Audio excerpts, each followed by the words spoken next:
Buenos días, chicos. Vamos a hacer las clases sociales de esta forma, ¿vale? Por ahora, de forma virtual. Voy a intentar explicar lo mejor que pueda.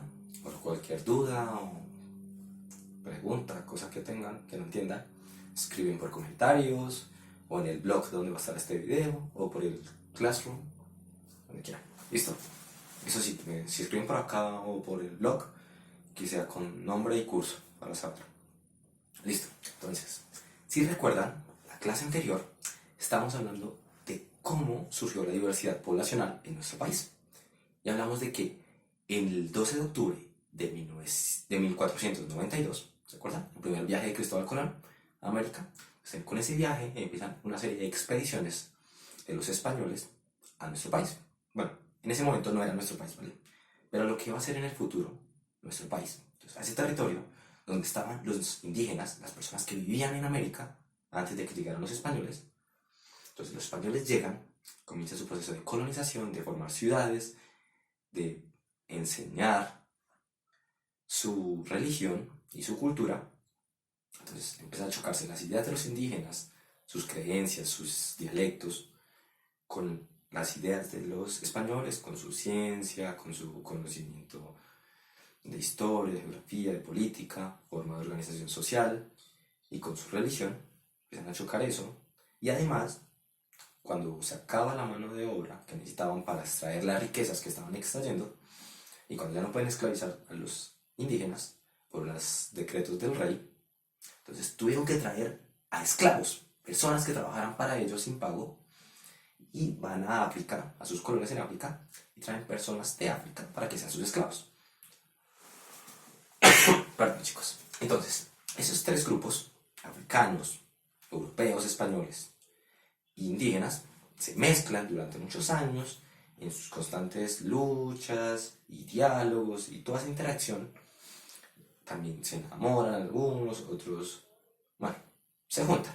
Entonces, eso crea que las costumbres, creencias y todo vaya complejizándose y forme lo que hoy conocemos de nuestro país, que hay muchos lugares, muchas partes culturales, hay resguardos indígenas, hay pueblos afrocolombianos, ¿vale?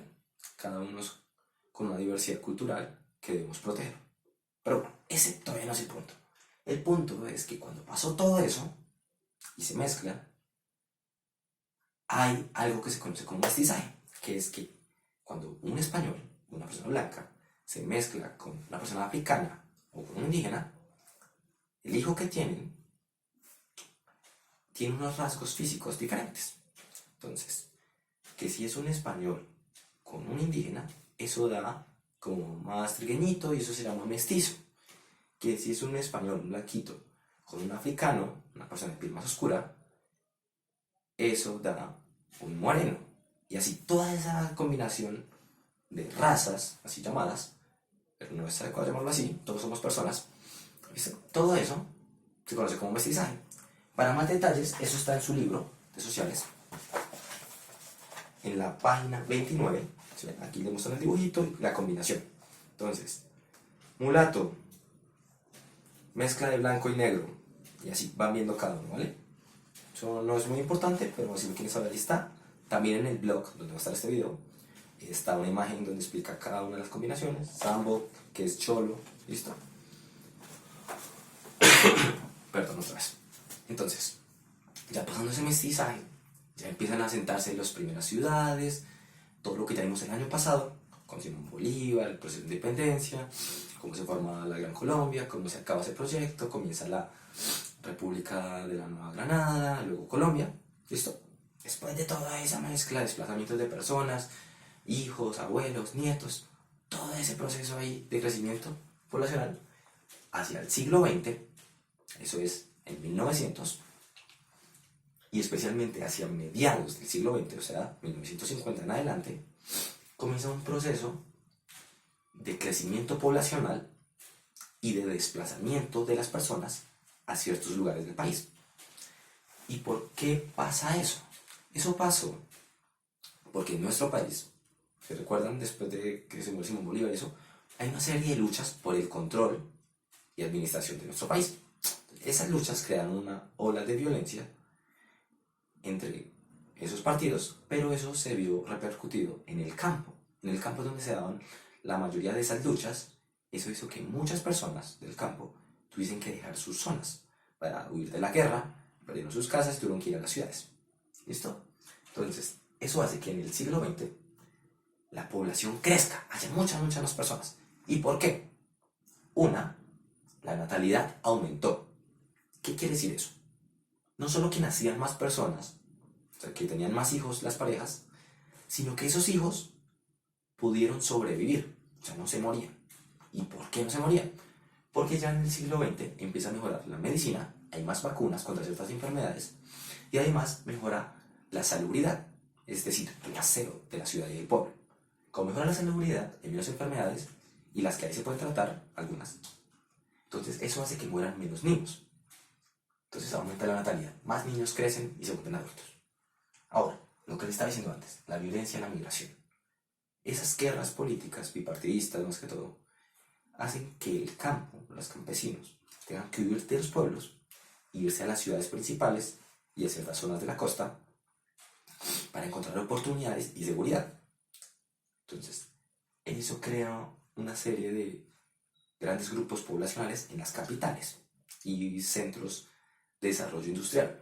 Por esa época empiezan a aparecer las fábricas en Colombia, grandes fábricas textiles y de otros productos. Entonces se requiere mucha mano de obra para que trabajen en esas fábricas y creen las cosas. Entonces esos campesinos van a esas ciudades en busca de esos empleos. ¿Listo? ¿Qué más? Ahora, factores socioeconómicos. Además de que ellos van a esas capitales en busca de trabajo, en las zonas costeras del Pacífico y del norte del país, del Caribe, ahí empiezan a haber campos de producción de productos tropicales para la exportación a otros países, ¿vale? Entonces ahí se genera una oportunidad de empleo para ellos. Entonces muchos van allá en busca de mejores condiciones. ¿Listo? Entonces eso también genera más desplazamiento de personas. Eso hace que todos esos grupos culturales que ya hemos visto, de indígenas, de los descendientes de españoles, de todas esas mezclas, se repartan más por el país. ¿Listo? Ahora, eso tiene otra consecuencia. Además de que crece la población del país y se reparte de cierta forma en el país, evitando los conflictos, eso crea pobreza. ¿Por qué crea pobreza? Porque las personas, producto de la violencia, muchas dejaron sus casas y sus pertenencias en el campo y huyeron sin nada. Eso es desplazamiento forzado, ¿vale? Entonces, además de eso, muchas fueron a otras ciudades, como dijimos, a trabajar y eso, pero descuidaban sus estudios, ¿vale? Entonces, todo eso influye en la pobreza. Vamos a ver específicamente 3 factores que influyen en el nivel de pobreza. Uno es el estudio, el nivel de estudio, ¿vale? Entre más estudio tenga una persona, es más la posibilidad de que consiga trabajo.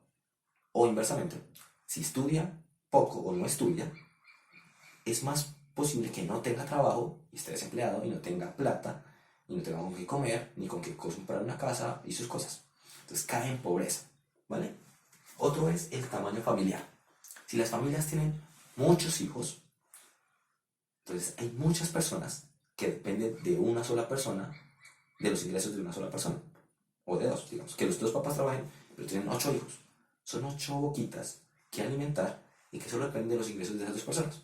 Y si esas 2 personas no tienen trabajos muy lucrativos, o una no tiene trabajo y solo otra trabaja, entonces es más difícil que puedan mantener a todos y que puedan cubrir todas sus necesidades, que puedan ahorrar para una casa, que puedan ahorrar para viajes, para mejor alimentación, mejor ropa, mejor estudio, ¿vale? Entonces eso hace que también pueda caer en pobreza. Familias muy grandes con pocas personas que trabajan y no ganan mucho, más posible caer en la pobreza. Y la otra es la tasa de ocupación. Aquí escribo la tasa de ocupación. La tasa de ocupación es qué tantas personas de la familia están en capacidad de trabajar. Entre más personas en una familia puedan trabajar, o sea, ya estén en condición de trabajar. No es que pongamos a los hijos a trabajar, no, sino que ya hayan estudiado, ya sean mayor de edad y ya puedan trabajar y aporten más a la familia. Es más fácil que la familia salga de la pobreza, porque tiene más ingresos y puede cubrir todos sus gastos y tener un excedente para ahorrar, para inversión, para educación, ¿vale? Entonces, esos son los factores de pobreza. ¿Cómo se supera esa pobreza? Pues la pobreza puede ser superada por lo mismo. Si hay mejor estudio, hay más oportunidades de empleo, si el tamaño familiar es controlado, o sea, no se tienen hijos sin más, sino se calcula cuántos hijos puedo tener según mis ingresos y mi condición, entonces mejoro, me puedo salir de la pobreza y entre más personas en la familia tengan trabajo. ¿Listo? Eso es lo que queríamos hablar de población colombiana. ¿Ya? Eso es todo. Un gusto. Hasta luego.